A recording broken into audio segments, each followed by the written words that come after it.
Salutations à toutes et à tous, c'est toujours le frère Antoine Fadi, toujours avec Kalatam Balé, avec Bible, et oui, ce magnifique livre de vérité, Kalatam Balé. Nous sommes, nous allons page 690, c'est donc dans le livre L'Évangile caché de Koudoumane Moula, l'être suprême dans le visible, oui. Et nous sommes donc dans ce chapitre 41 à partir du verset 3. Et le début de on va dire les deux premiers versets de ce chapitre 41, on parle donc de la fille du chef du village de Djabané. Dans les Bibles actuelles falsifiées, c'est les Gadaréniens en fait, Djabané. Et on nous explique que on va lire tout simplement. À partir du verset 1, il est dit, et voici, virgule, le chef connu du village vint au devant de Jokisabe, virgule, et le supplia de venir chez lui parce qu'il avait une fille unique de 12 ans qui se mourait. Point. Verset 2, pendant que Jokisabe y allait, virgule, il était pressé par la foule. Point. Un peu comme une star, elle se déplace à quelque part, il y a plein de gens qui les suivent, qui veulent l'interpeller, qui le touchent, qui veulent lui parler, etc. Et nous arrivons donc dans ce verset 3 qui est le début donc du passage que nous voyons ensemble. Et le titre, c'est La femme malade depuis 12 ans. Exactement, il y a ce point commun avec la fille, c'est ce 12 ans. Ouais. La fille, qui était en train de mourir, elle avait 12 ans. Et cette femme est malade depuis 12 ans. Et on nous dit c'est une femme malade. On nous donne juste cette indication. On ne nous dit pas encore de quoi il s'agit, mais c'est une femme qui est malade, qui a une maladie, qui souffre depuis 12 années. Dans le verset 3, il est dit ceci. Or, virgule, il y avait une femme noire non initiée, connue, atteinte d'une perte de sang depuis 12 ans, virgule. Donc là, on nous révèle c'est quoi sa maladie. Sa maladie, c'est une perte de sang depuis 12 ans. Mais surtout, on nous donne des informations qui sont très importantes. Un peu comme au tout début de ce chapitre 41, quand on nous dit le chef connu du village. Là, on nous dit il y avait une femme noire non initiée connue. Et ça, c'est extrêmement important. Parce que c'est une femme noire d'abord, elle est non initiée, mais elle est connue. Qu'est-ce que ça veut dire? Ce connu-là va prendre plusieurs, on va dire, profondeurs. Mais de base, la personne qui est connue, ça veut dire que la personne, elle est connue du grand ordre des choses. Ça veut dire que ses actions, euh, son comportement, est connu par le grand ordre des choses, c'est-à-dire on va dire, il est regardé. Ça veut dire que cette femme, lorsqu'elle va agir, dans son futur à elle, en fait, le grand ordre des choses va voir son intention, va considérer son intention. C'est ça, en fait, la personne qui est connue, en fait. Donc ici, cette femme, elle est connue. C'est une femme noire non initiée et elle est connue et on nous explique qu'elle a cette perte de sang depuis 12 ans. Donc elle est dans une souffrance quotidienne, elle est dans un mal-être quotidien, dans quelque chose qui la touche, pas simplement physiquement, mais même dans son moral, et elle cherche une solution à cela, on nous dit après la virgule, et qui avait dépensé une grande partie de son argent chez les guérisseurs non initiés, virgule, médecins, sans qu'aucun n'ait pu la guérir. Ça veut dire que en gros, elle a fait le tour, on va dire, charnellement de ce problème. Elle a essayé différentes choses. Quand on nous dit que elle a mis une partie de son argent, une grande partie de son argent, en gros, elle a essayé, en fait, avec tous les moyens qu'elle avait. Elle a mis toute sa force pour arriver à cette guérison parce que c'est ce qu'elle voulait. Elle voulait sortir de cette maladie qui la dérangeait profondément. Vous imaginez, pendant 12 années, avoir des pertes de sang, comme si vous aviez les règles qui coulent pendant 12 ans sans interruption. Effectivement, ça touche le physique, mais c'est même au-delà. Là, ça touche les trois êtres même parce que elle est dans une détresse très importante. Et ce qu'elle a fait, comme la plupart, on va dire, des gens qui n'ont pas encore on va dire, ne connaissent pas la vérité, n'ont pas encore une foi affermie dans la vérité, elle va se battre, elle va essayer par tous les moyens qu'elle connaît. Donc, elle va aller voir les guérisseurs, elle va aller voir les médecins, et elle va dépenser son argent. Donc, en gros, elle va mettre toute sa force, sa propre force, elle va l'utiliser, en gros, pour pouvoir essayer de trouver une solution à cela. Et rien n'aboutit. Donc, en gros, comme je disais, elle a fait un peu le tour des solutions qu'elle connaissait, on va dire, du visible, pour essayer de résoudre son problème charnel. Mais ce problème, effectivement, n'est pas que charnel. Certes, il se voit par l'écoulement dans le plan physique, mais c'est plus profond que ça. Et c'est pour ça que dans le verset 4, il est dit, elle s'approcha par derrière, virgule, et toucha le bord du vêtement de Jokisabe. Point. Donc, il y a la foule, Jokisabe est en train de passer, il y a la foule qui le presse, les gens le touchent, les gens l'interpellent, etc. Mais lui, il passe, et cette femme est là, elle observe, elle voit Jokisabe passer, et elle décide de faire quelque chose. Elle décide de faire quelque chose que, euh, même si les gens, quand Koudoumane est passé, les gens touchaient Koudoumane, elle a vu autre chose. Elle a visualisé quelque chose, en fait. Donc, elle va oser faire quelque chose.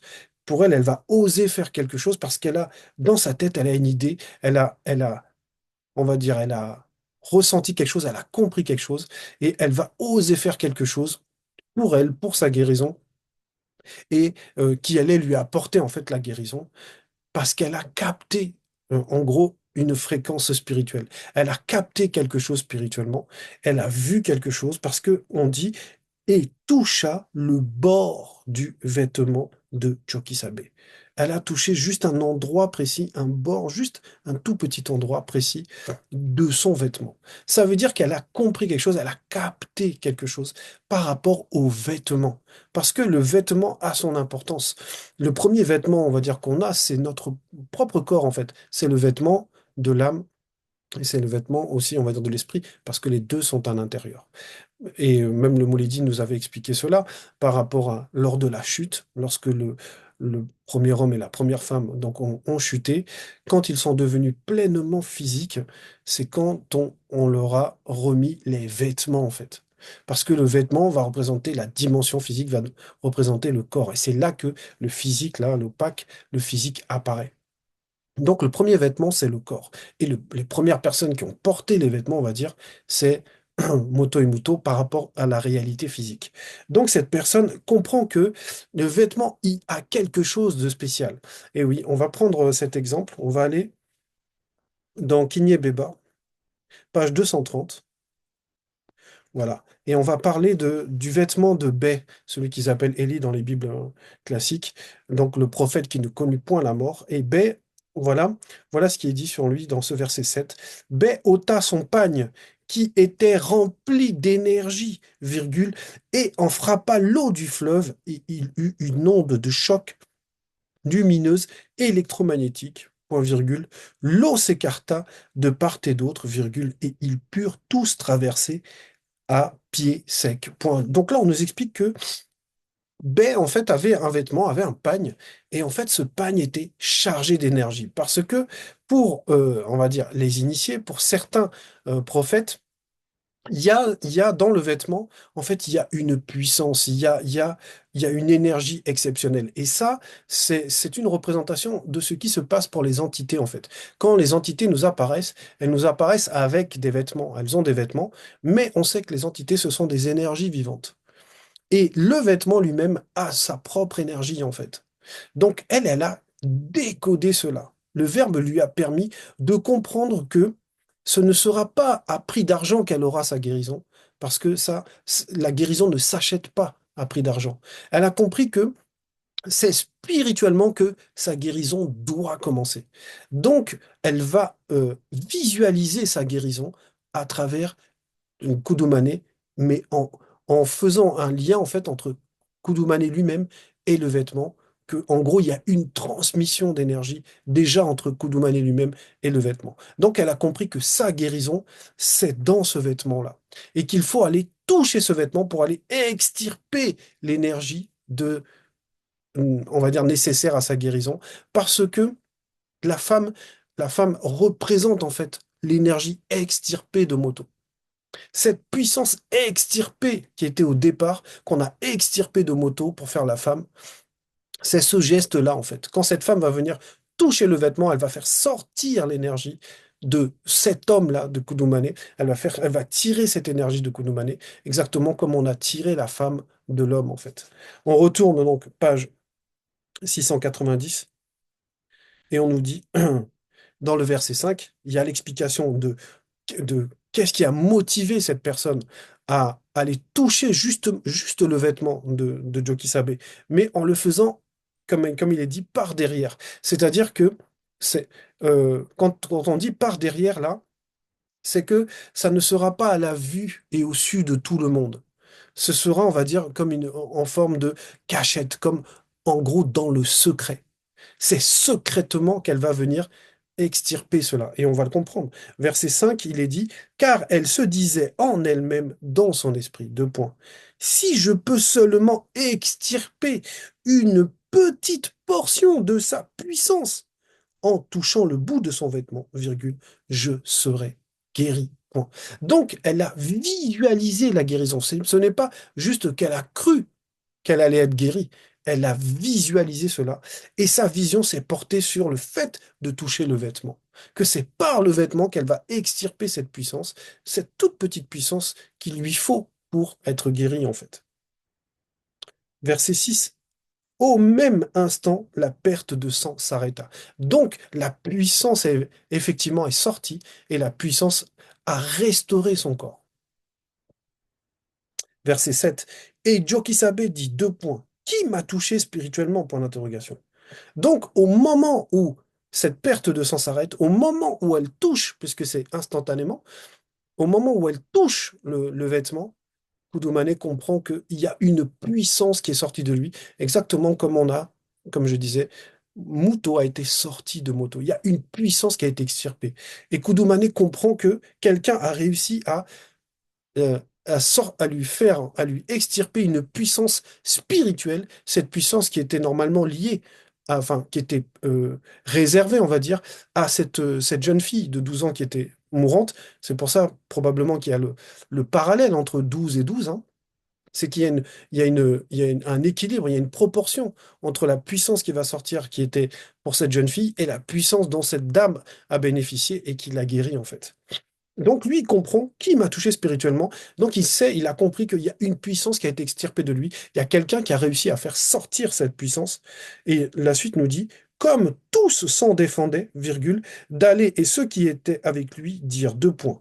Moulay dit, virgule, la foule t'entoure et te presse, virgule, et tu dis, deux points, qui m'a touché spirituellement.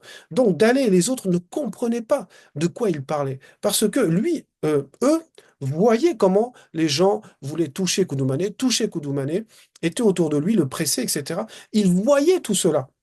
Donc pour lui, c'était normal qu'il soit, enfin, qu'on le touche en fait, parce que c'est comme ça que ça se passait.